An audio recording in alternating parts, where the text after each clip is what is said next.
Welcome to our channel. Today we how to backup Windows browser downloads using Chrome Sync and Folder Rules, beginner guide step by step clearly.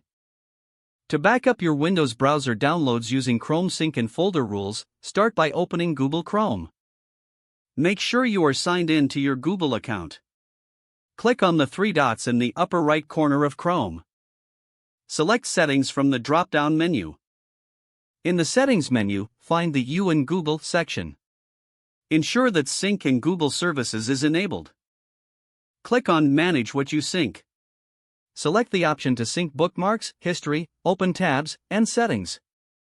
Next, open File Explorer and navigate to the Downloads folder.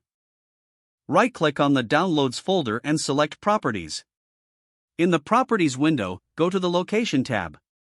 Here, you can see the current path of your Downloads folder. Consider creating a new folder for organized backups. Create a new folder by selecting New Folder in your desired backup location. Name the new folder appropriately. Once done, go back to the Downloads Properties window. Click the Move button and select your newly created folder. Click OK to confirm the new location for your downloads.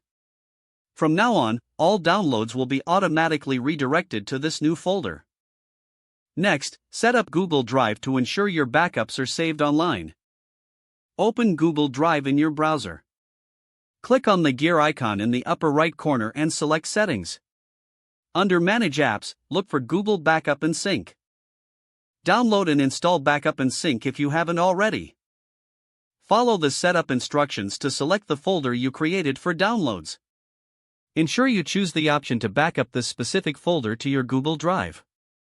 Finally, monitor your Google Drive to confirm that your downloaded files are backing up successfully. By following these steps, you will create a reliable backup for your Windows browser downloads. If the page does not load, refresh the browser or try again in a private or incognito window. Make sure you are using the correct email address, then retype it carefully to avoid small typos. If your password is not accepted, use the reset option and create a new strong password you can remember. Don't forget to like this video and subscribe to our channel for more step-by-step tech guides.